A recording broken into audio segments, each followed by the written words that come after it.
You get athletes who turn up to compete, or turn up to train, turn up to train. They'll turn up, they'll do the requisite amount of work, but that's it. Athletes who turn up to compete, they put a bit more effort in. They try to be the best amongst their group. Then there's the athletes who train to win. They train every day, every session, so that they win on match night. If, when tomorrow comes, you still feel like you need to rest or you need to take a break, then okay. Take it. But the chances are you won't. You won't need that rest. Chances are you will realize that the desire to rest was just weakness. It was just the desire to take the path of least resistance, the downhill path, the easy path. Imagine that you're in a movie, and imagine the movie begins now, and you're the hero of the movie. Yeah. What would that guy do? Yeah. What would that guy do right now? Yeah. Because you are. How badly do you want it, and how much are you willing to suffer? And very often, everything revolves around the first question, what do you want? Because a lot of people are unclear what they want from life. They don't sit down and think through. We are writing our own life story every day, and yet we don't think about it. Who do we want to be? Where do we want to live? What life do we want to lead? When we've finished our life, come to the end of our life and look back, what do we want to say that we've done? Refuse to study a few more hours, refuse to go deeper, to go further. And that's where I gain the advantage. It's so easy to be great nowadays, my friend, because most people are weak.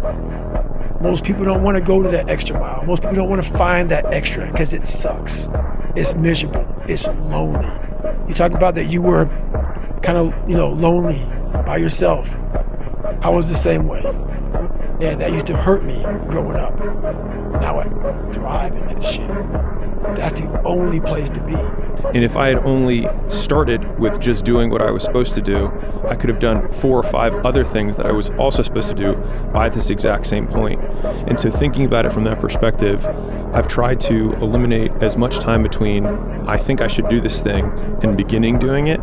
And I think you get this positive reinforcement cycle that occurs every time you start. I call it pulling the thread. It's like, I just need to start pulling the thread. And then all of a sudden what feels really unknown becomes very tangible. And you're like, oh, I understand the 6 problems I have to solve to do this big thing. But now I know the problems, and then it feels like you can wrap your arms around it, and then you can start taking it one bite at a time.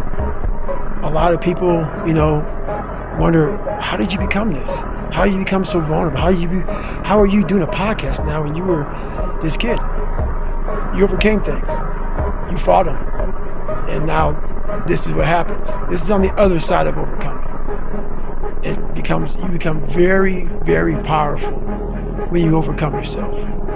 All those things you once cowered from, you were afraid of, when you face them eye to eye every day, you now become a person who has a great podcast. Don't be careful, be competent. Don't be afraid to be afraid, but just work towards being competent at everything you do. And that is a lifelong pursuit in everything. The way that I've done things is just study and work and learn and just be unrelenting about it. When I'm interested in something, I'm just constantly studying and learning and learning and learning and then applying. And find knowledge. What's true for you is true for you. Don't compromise your own reality for anyone else. Dr. Carter said to me, and Dr. Carter had a tear in his eye. I could tell he felt for me. And he said, son, I'm sorry to say you're not going to box again. And I looked at him. I said, no, Dr. Carter, you're wrong. I am going to box again. You see, you don't understand what kind of man I am. Life took me somewhere unexpected. I'm unprepared. It's about 6 degrees out here, and I'm underdressed. But guess what? No one gives a f***. You gotta get the f***er in. Sometimes life can really hijack your fucking mind. When that happens to you, you're all f***ed up. Your goals, your ambitions, everything is out the fucking window. In life, we all go through different things. I can only manipulate the fire.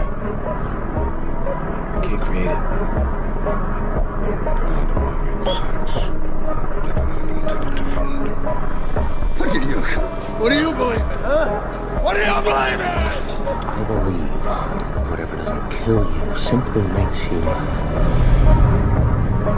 Stranger. Can Spider-Man come out to play? The cunning warrior attacks neither body nor mind. Tell me how! The balls, Osborn! First, we attack his balls. Sometimes your girlfriend or boyfriend breaks up with you. Guess what? Get over it. They no longer want you. Maybe you failed a test in school. You worked your ass off. Guess what? You fucking test. Get over it. Move past it. Learn to not let life hijack your brain. At work, you've been working your ass off for that new promotion. You don't if someone else does. Maybe they kiss better ass than you do. Guess what? Get over it. Life will hijack your mind if you let it. Don't allow all these things to make you a lesser person. You must own your mind. Don't let life own yours. Get after it, stay hard. You're going to lose sleep. You'll doubt whether it'll work. You'll stress to make ends meet. You won't finish your to-do list. You'll wonder whether you made the right call and have no way to know for years. This is what hard feels like, and that's okay. Everything worth doing is hard, and the more worth doing it is, the harder it is. The greater the payoff, the greater the hardship. If it's hard, good. It means no one else will do it. More for you. We all should think that we're great. There's no reason for you to not think that you're great. If you don't think you're great, ask yourself why. Why don't you think the highest of yourself? When you do, people have no choice but to follow suit. You have no choice but to follow suit. Experts have more ways to win than beginners do. And so if an expert goes into any setting that they're expert in, they have so many faster feedback loops that reward them in the moment before the ultimate outcomes. Sun don't stop for nobody, man. Sun don't stop. Sun gonna be up in the morning regardless. That sun is gonna be up in the morning regardless of how I feel and how depressed I am. The sun is gonna shine in the morning, and at nighttime the moon gonna be there, and you're gonna look up, these days gonna keep going by. Success is the only revenge. As you expand, they shrink into irrelevance. As you get louder, no one can hear them. You don't beat them, you cast a shadow so big, no one can see them to begin with. When people copy, they copy the wrong stuff because they don't know why it worked to begin with. And when it breaks, they don't know how to fix it because they didn't build it. So don't sweat it, copycats will always be behind. I go to the core. I am invictus. You don't get that sense of confidence by going through society's rhyme the reasons. You know, you do your own thing, you know, especially when everyone else isn't doing it and they call you crazy or whatever else. Oh, you're in here and people driving by being like, what the fuck's that guy doing up so late? Well, what's up so late mean? I don't know. It's the moments in life, the decisions you make on a moment-to-moment basis that add up to be the guy or not the guy. He was like, the only thing that you can do is win so big that all of them constantly compare themselves to you, and then you'll forget they exist. And that's when he said, success is the only revenge. He's like, it's not the best revenge. He's like, it's the only one. There's no other revenge. Because everything else is petty. Everything else does show that you were thinking about these people all day long, which means they win by default. He's like, all you can do is think about your goal and winning. He's like, and when you win, that's when you become so big that they shrink into irrelevance. Life will not always be 70 and sunny. Life is the ultimate competitor. It's relentless. It will continue to attack you when you least expect it. We must learn to adapt and overcome to any and all obstacles that are in front of us.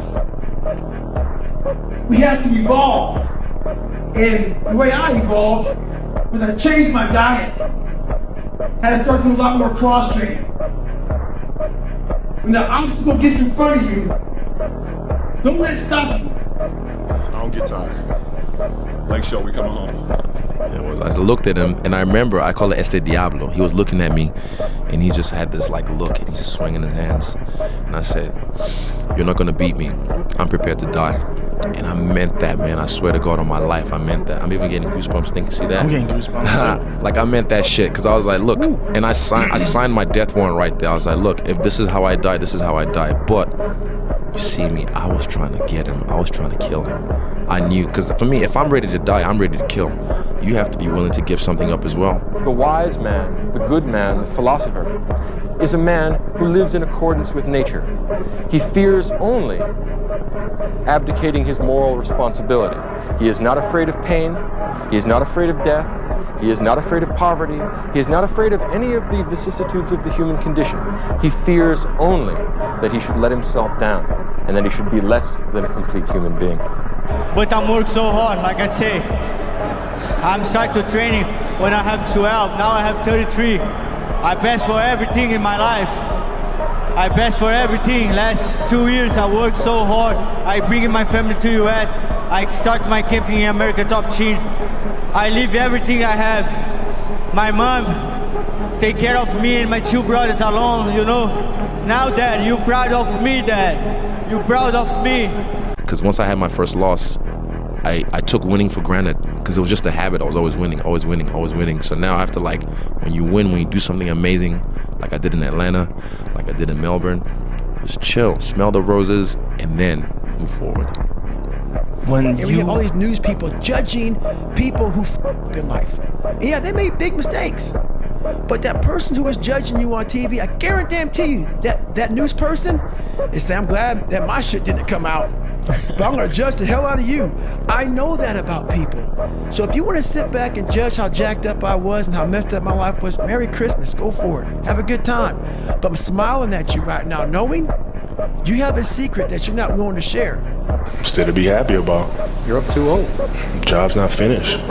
Job finished? I don't think so. Okay. I had to stop thinking normal. I had to stop thinking normal. I can no longer be a common man walking around doing common things. But no one taught me this stuff. It wasn't like I had, I paid a trainer to come train me. Jenny Craig didn't come down and miracle my ass. None of this happened. It was on me. And that's what you have to realize. Everything you do, you may have some support, you may not, but it's on you. If you talk about work-life balance as a 22-year-old man, you're hanging around with the wrong people. That gnawing feeling when you realize you've outgrown your social circle isn't loneliness, it's your ambition finally speaking louder than your need to belong. You have to make the decision whether you want to be a badass or whether you just want to be mediocre and everything's okay. But being a badass hurts real bad. And that's why I want to do it. So, over the next 2.5 months, I won't bore you with details. I lost the weight. I went back to the recruiter, and I went to Buds, Navy SEAL training, and I was the only person in the history of Navy SEAL training to go through 3 hell weeks in 1 year. We should not criticize ourselves. We should not say the things that we could have done better.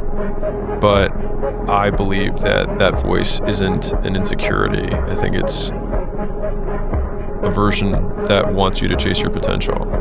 And so I think not judging the criticism, but accepting the criticism, I think those are the 2 separate things.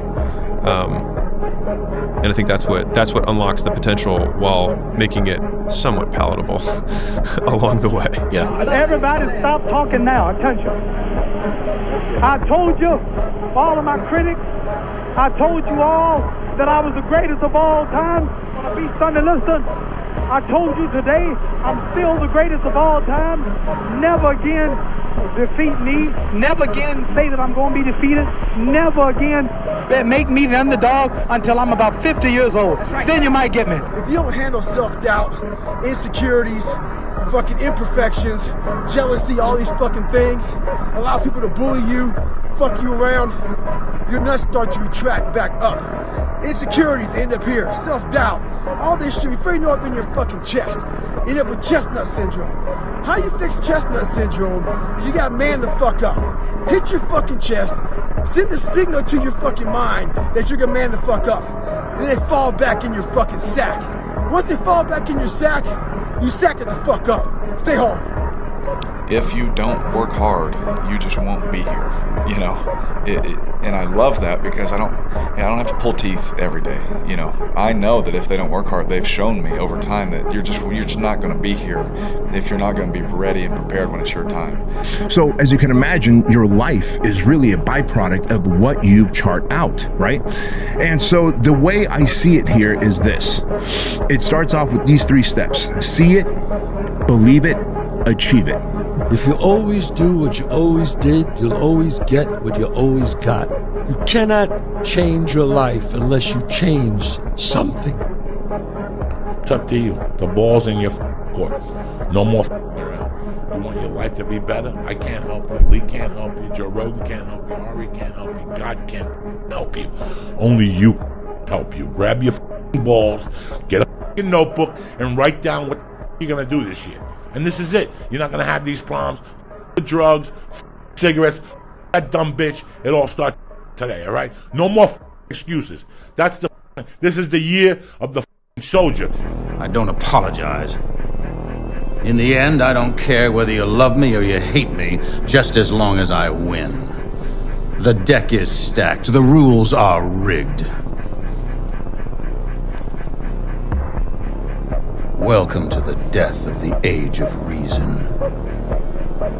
There is no right or wrong. Not anymore. I love this game. I live this game. And there's 1,000 other guys waiting in the wings who are obsessed with this game. Obsession's gonna be talent every time. You got all the talent in the world, but are you obsessed? Is it all you ever think about? Let's face it, it's you against you out there. When you walk on that court, you have to think, I am the best guy out there. I don't care if LeBron's playing. Dedication, hard work. Dedication, hard work. I'm a one-man army. One-man army. The world can go against me, but I'm still coming on top. I got God on my side. I get that you're making money, but if you don't know how much money you want to have the lifestyle that you want, the freedom that you want, the experiences that you want, then making a lot of money is kind of irrelevant, right? So you have to write the lifestyle. So that's the vision. And so when you write something down, you can come back and revisit it. You didn't make the dress list. There are greater tragedies in the world. I wanted to run out of that tunnel for my dad. To prove to everyone that I worked. What? That I was somebody. Oh, you are so full of crap. You're 5 feet nothing, 100 and nothing, and you got hardly a speck of athletic ability. And you hung in with the best college football team in the land for 2 years. And you're also gonna walk out of here with a degree from the University of Notre Dame. In this lifetime, you don't have to prove nothing to nobody except yourself. Maybe you think you change, but you can't change what you really are. And you can forget all this money and stuff you got all around you, man, because it don't change a thing. You and me, we don't even have a choice. See, we're born with a killer instinct that you can't just turn off and on like some radio. We have to be right in the middle of the action because we're the warriors. And without some challenge, without some damn war to fight, then the warrior may as well be dead, Stallion. Let's control the outside. Look, the fire's coming. Are you ready for the fire? Look, we're firemen. We are firemen! The heat doesn't bother us. We live in the heat. We train in the heat. It tells us that we're ready. We're at home. We're where we're supposed to be. Flames don't intimidate us. What do? We control the flames. We control them. We move the flames where we want to. And then we extinguish them. Jab! He's jabbing! He's jabbing! He's trying to hurt you! You gotta fight him! You gotta move!